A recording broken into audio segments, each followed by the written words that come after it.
Hi everyone, welcome to Life Tips by Ning. In today's video, I'm going to share how to find your favorable and desired element if your daily master is a young wood born in the winter season. So in the Bazi chart, position number 3, if your chart has this Chinese character, that means yang wood. It's called Jia in Chinese. Before I go into the analysis, let's do a quick personality review for winter-born young wood person. So for the 4 different seasons, you all share the similar young wood foundational personality.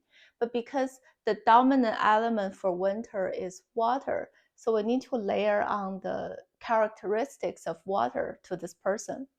And water typically represents intelligence and super adaptable because it goes with the flow. Adapts is course to the landscape, right? So this person is very flexible, super intelligent, and they're more calmer and reserved compared to the summer born, which is fire dominant season. They're more extroverted, but the winter born water season is more reserved. And I have this image in my head, is this person constantly building wealth quietly by themselves. So if you don't know them just simply by looking at them, you'll never figure out they're super rich or wealthy, but deep down they are, because they're the quiet type and they do it in kind of in silence and outside of the spotlight. So they do not like to brag about themselves or overly share their private information. So let's go back to this position number 6. If in your birth Bazi chart it looks like this, called high, that's kind of the equivalent of November, a few days off.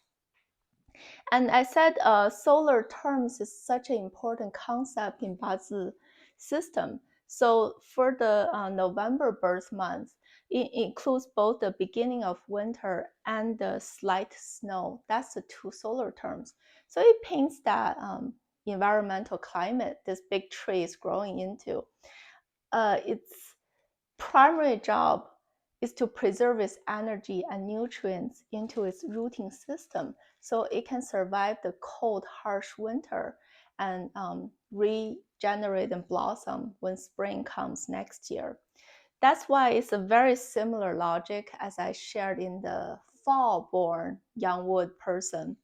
It really craves this young meadow and yin fire partnership.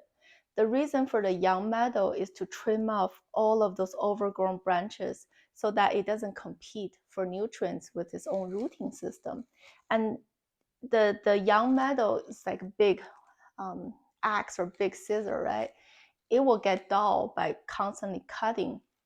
That's why it needs this partner in crime, this yin fire, because yin fire is the best tool to sharpen the blade.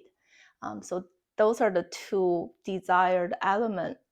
And the difference between winter-born young wood and the fall-born young wood is that winter is so darn cold. So it's a consistent theme. All of those winter season born young wood loves fire, also young fire, because young fire represents this whole big body of heat, this important sunshine, so that you have this more warmer climate to preserve your energy before you go into spring and repeat your life cycle again. So that's why in addition to this paired young meadow and yin fire desired element, if you see young fire in your chart, that's most of the situations is a very preferred and favorable element. But before I move on to December, I want to focus this episode theme on the importance of position in your Bazi chart.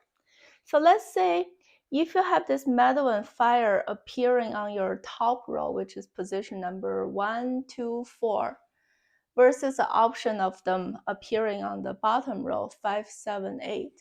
Which one would you think is better? Because both Bazi chart will have the desirable element, but the position matters. I would say if they show up on the top, it's better because the meadow will more effectively trim the tree branches were sitting on the top, that's more apparent. If in case, right, let's say this young wood is sitting on like a root, this position number 7 is a good wood type of earthly branch. So it has a nice rooting system. But what if right next to it, position number 8, you have a young meadow right there buried underneath the ground? That's not doing its work of trimming the branch outside. It's actually cutting down the rooting system, which we're trying to preserve. So in that case, if you have this young meadow sitting next to its own rooting system, that's less desirable in comparison to it sitting on the top row. So that's just a quick illustration of the importance of positioning of your favorable element in a Bazi chart. The next birth month looks like this. It's called Zi in Chinese. That means December. The two solar terms in December are Great Snow and the winter solstice. So that's even like a colder and more harsh environment. That's why the elements are similar, but it's flipped. Like here's a great emphasis on the importance of fire. So both yin fire and yang fire needs to appear, preferably on the top row, but also has a strong supporting system on the bottom row connecting.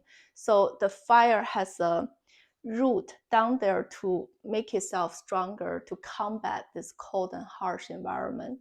And if you end up seeing young meadow, great. It also trim the competitors, those overgrown branches. But the primary element is fire. And the next one is if your position number 6 looks like this, it's called Chou in Chinese. This is a transitional month between winter and spring. So it's our January. It includes slight cold and great cold. Those are the two solar terms. So even colder than December, they're fairly the coldest 2 months of the year. So very similarly, you want either yang fire or yin fire, preferably yang fire, showing up on top with a strong rooting system of another fire type of earthly branch to support it. But in contrast to the November and December month, this January, it really is important to have a strong rooting system. So like on the bottom row, like 5, 7, 8, if you see your Bazi chart has either this Yin earthly branch or the Mao earthly branch, those are the two types of wood. They all give this your daily master a good, strong rooting system to support itself. And then on top of it, if you have another fire element that's fairly strong, it gives you a very balanced and harmonious environmental climate to survive and grow healthy. So that's the importance of importance of mirroring nature. This is not like superstitious stuff. It truly makes sense. It's matching the same law of nature we live in. But before I wrap up, there's a big call out. The number one risk for winter-born young wood people is too much water. That is the number one potential disease or illness we need to watch out for. When I say too much water, let's say if you're because your position number 6 is already like those type of watery dominant earthly branch, right? If you have one and then like another one, maybe position number 5 or 8. So if you have 2 on the bottom, not like sitting directly under the daily master, that's not too much, it's fine, that's manageable.